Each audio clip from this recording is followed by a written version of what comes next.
Eyeballs நேயர்களுக்கு வணக்கம். நம்ம கடந்த பல எபிசோட்ஸா கிரகங்களே கோயில்களை அப்படின்ற தலைப்பின் கீழே தொடர்ந்து நிறைய வீடியோக்களை பார்த்துட்டு வரோம். இன்னைக்கு ஒரு அதிசயமான ஒரு முருகன் கோயில். அதிசயம்னா சம்பவங்கள் நடத்துறதுல அதிசயத்தை செய்யும். அதே போல இந்த கோவில் நிறைய தம்பதிகளுக்கு ஒரு ஒற்றுமையை ஏற்படுத்தி கொடுக்கக்கூடிய ஒரு அதிசயமான கோயில். இந்த கோயில் எல்லாருக்கும் தெரிஞ்ச கோயில் தான். சுவாமி மலையில் இருக்கக்கூடிய சுவாமிநாத சுவாமி தான் அது. இந்த கோயிலில் அப்படி என்ன விசேஷம் அப்படின்னா, பொதுவாகவே இங்கே தகப்பனும் மகனும் இருக்கக்கூடிய கோயில், ஈஸ்வரனும் முருகனும் இருக்கக்கூடிய கோயில், சூரியனும் செவ்வாயும் இருக்கக்கூடிய கோயில், சூரியன் தான் சிவனாகவும் செவ்வாய முருகனாகவும் இருக்கக்கூடிய கோயில். இந்த ஸ்தலத்தில் தான் தந்தைக்கு ஒரு பிரணவ மந்திரத்தை உபதேசமாக அளித்தார் அப்படின்றதெல்லாம் நம்ம ஏற்கனவே தெரிஞ்சிருக்கிறோம். ஆனால் இந்த இரண்டு கிரகங்களும் வலிமை மிக்கதாக இருக்கக்கூடிய இடம் இந்த சுவாமி மலை தான். இந்த சுவாமிநாதன் என்ன கிரகமாக பார்க்கலாம் அப்படின்னு பார்த்தா, சனியும் குருவும் சேர்ந்த இரண்டு கிரகங்கள் தான் சுவாமிநாதன்ற பெயரை கொடுக்கும். இதோடு சேர்ந்து உள்ள முருகனாகிய செவ்வாயும் இருப்பார்.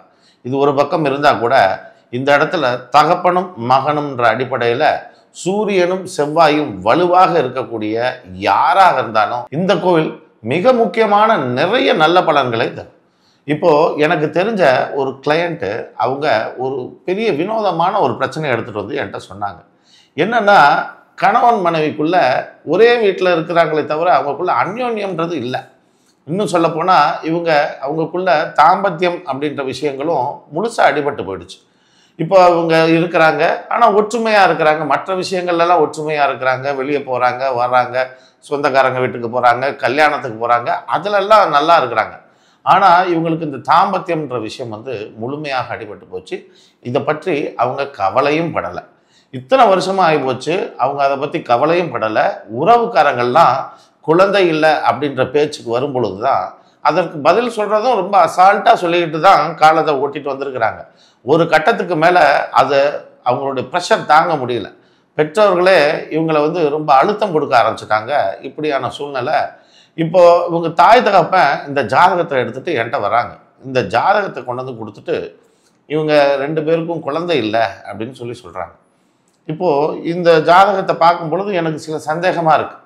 இந்த ஜாதகத்தில் அவங்களுக்கு அயன போக சுகஸ்தானம்னு சொல்லக்கூடிய விஷயங்கள் இந்த பையனுக்கு முழுமையாக கெட்டு போயிருக்கு, அந்த பொண்ணுக்கும் முழுமையாக கெட்டு போயிருக்கு. இதில் சூரியன் செவ்வாய்ன்ற கிரகமும் இந்த அயன போக சுகஸ்தானம்ன்ற இடத்தையும் பார்வை செய்யுது.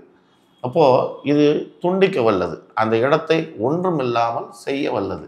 அப்படி ஒரு சக்தி இந்த இரண்டு கிரகங்களுக்கும் உண்டு.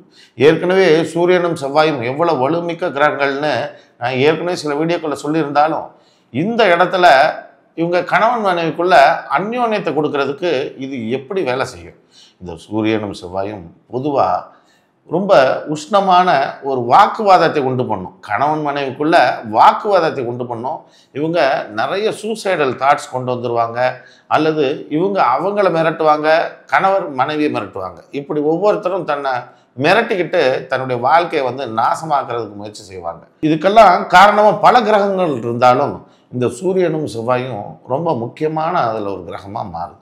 இந்த முருகனை வச்சு எந்த இடத்துல சூரியனையும் சேர்த்து ஒரு கோவிலாக வருதோ அந்த கோயிலில் கணவன் மனைவிக்குள்ள அந்யோன்யம்ன்ற விஷயமும் உள்ளே புகுந்துடும். இங்கே முருகன் எங்கெல்லாம் இருக்கிறாரோ அந்த இடத்துலலாம் கணவன் மனைவிக்குள்ள அந்யோன்யத்தை உண்டு பண்ணும், பாசத்தை உண்டு பண்ணும். இப்படியா சில விஷயங்கள் கிரகங்கள் நமக்கு தெரியாமே நமக்கு கொடுத்துரும். இப்படி ஒரு சூழ்நிலையில் இந்த தாய் தகப்பன் கொண்டு வந்த அந்த ஜாதகத்தை பார்த்தோன்னே எனக்கு அதிர்ச்சி.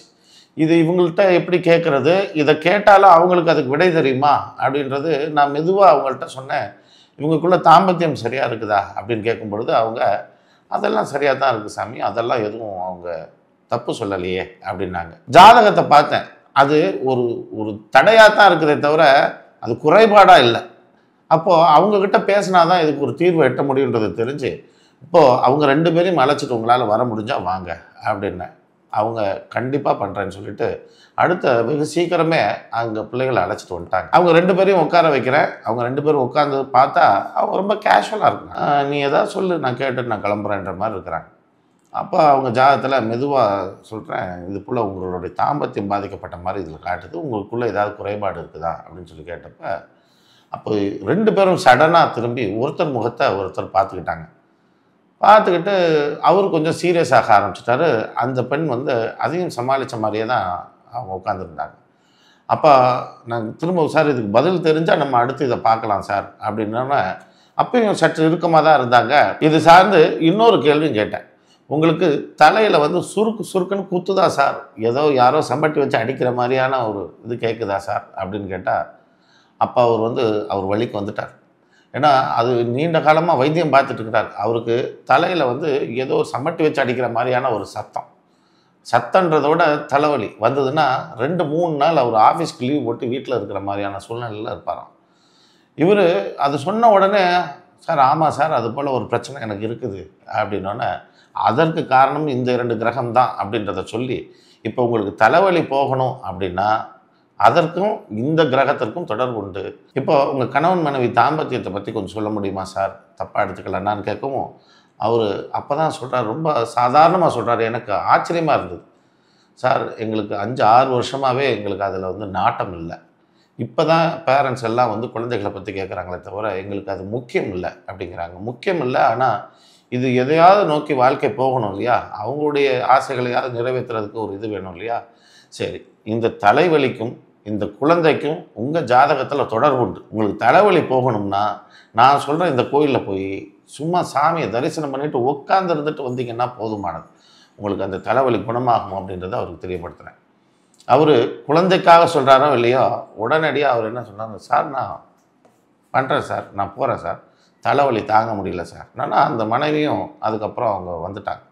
சார் அது வந்து எங்களுக்கு தேவைப்படலையே தவிர எங்களுக்கு அது இல்லாமல்லாம் இல்லை சார், எங்களுக்கு அது இஷ்டம் இல்லை அப்படின்னாங்க. சரி பரவாயில்ல, இந்த கோயில் உங்களால் போக முடியும், தாராளமாக போகிறோம் சார், நல்லா நடக்கணும்னா போக வேண்டியது தான் அப்படின்ட்டு. அதுக்கப்புறம் இவங்க அந்த கோயிலுக்கு போகிறாங்க, சுவாமிமலை முருகன் கோயிலில். அங்கே என்ன பெரிய ஒரு ஆச்சரியம் நடந்தது அப்படின்னா, இவங்க போய் அங்கே உட்காந்துருக்க நேரத்தில் யாரோ ஒருத்தங்க தன்னுடைய குழந்தைய தூக்கிட்டு வந்திருக்கிறாங்க. அவங்க குழந்தைய தூக்கிட்டு வந்தவங்க இவங்கள்ட்ட பேச்சு கொடுத்துருக்குறாங்க. இவங்க தனக்கு குழந்தை இல்லை அப்படின்றத தெரியப்படுத்தவும் அவங்க ரொம்ப ஒரு நெகிழ்ச்சி அடைஞ்சு, அந்த குழந்தைய நீங்கள் கையில் வச்சுருங்க, நான் வாங்கிக்கிறேன். இவங்க குழந்தையவா தொடட்டுன்ற எண்ணத்தில் அவங்க கொடுத்தாங்க போல இருக்கு. இவங்க அந்த குழந்தைய வாங்கி கையில் வச்சு மடியில் வச்சுருக்கும் பொழுது இவங்க பார்வையில் அந்த குழந்தையோட முகம் முருகனுடைய சிலையோட மினியேச்சர் மாதிரி தெரிஞ்சிருக்கு. அந்த முகம் வந்து முருகனுடைய முகம் போலேயே இவங்க வந்து கவனிச்சிருக்கிறாங்க. கவனிச்சுட்டு அப்புறம் அவங்கள்ட்ட ஒப்படைச்சிட்டு வந்ததுக்கப்புறம் தீவிரமாக அந்த குழந்தை பற்றின சிந்தனை அவங்களுக்குள்ளே வர ஆரம்பிச்சிருச்சு.